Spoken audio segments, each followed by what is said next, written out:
अस्सलाम वालेकुम guys, welcome to our channel. कल हमने डिस्कस किया था सेल के बारे में। आज हम पढ़ेंगे कि सेल मिलकर टिश्यूज़ कैसे बनाते हैं, टिश्यूज़ की डिटेल के बारे में।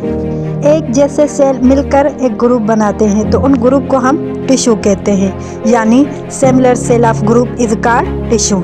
टिश्यूज़ के दो टाइप्स होते हैं, एक प्लांट टिश्यू, एक एनिमल टिश्यू। प्लांट के बहुत सारे टिश्यू होते हैं। फॉर एग्जाम्पल पेरेन्काइमा फोटोसिंथेसिस और फूड स्टोरेज करता है। कोलेनकाइमा प्लांट को सपोर्ट और फ्लेक्सिबल बनाता है। स्केलेनकाइमा स्ट्रॉन्ग और सपोर्ट करता है प्लांट को। Animal tissues epithelial tissues body surface cover करता है। मसल्स टिश्यू मूवमेंट के लिए हेल्प करता है। कनेक्टिव टिश्यू सपोर्ट और स्ट्रक्चर प्रोवाइड करता है। नर्वस टिश्यू सिग्नल भेजने के लिए काम आता है। कल हम डिस्कस करेंगे सेल मिलकर ऑर्गन कैसे बनाते हैं। अगर वीडियो पसंद आए तो चैनल को लाइक कीजिए, सब्सक्राइब कीजिए और हमें दे इजाज़त। अल्लाह हाफिज़।